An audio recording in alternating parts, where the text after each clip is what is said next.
হাতা কাটিং করার জন্য হাতার কাপড়টাকে প্রথমে এক ভাঁজ দিয়ে আরেকটা ভাঁজ করে দিচ্ছি। বন্ধ সাইড থেকে মেজারমেন্টগুলো করে নিব।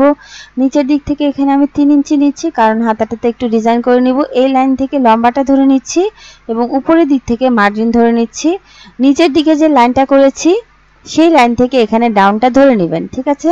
মার্জিন লাইন থেকে ডাউন দিয়ে দিচ্ছি 3 ইঞ্চি পরিমাণ। এখানে আমি 38 সাইজের জন্য এই হাতাটা কাটিং করে নেব।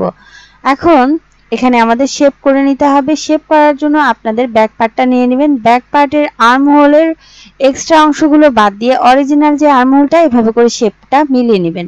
শেপটা মিলিয়ে যত ইঞ্চি আসবে তার চাইতে এখানে আপনারা হাফ ইঞ্চি কম এভাবে করে কোণা করে ধরে নেবেন।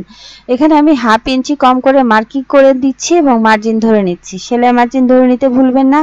নিচের দিক থেকে এখানে মহড়া কতটুকু রাখতে চান সেটা আপনাদের উপর ডিপেন্ড করছে। মার্জিন ধরে নিয়েছি এবং নিচের দিকে যে এক্সট্রা কাপড়টা নিয়েছি ফোল্ডের জন্য সেখানে একটু বাড়িয়ে নিতে হবে। এখন শেপটা এভাবে করে শেপ স্কেল দিয়ে করে নিচ্ছি। তো এখানে শেপটা করে নিচ্ছি। এখন উপরের দিকে যে শেপ করে নেওয়ার জন্য এখানে আপনারা 2.5 থেকে 3 ইঞ্চিতে এভাবে করে মার্কিং করে দিবেন।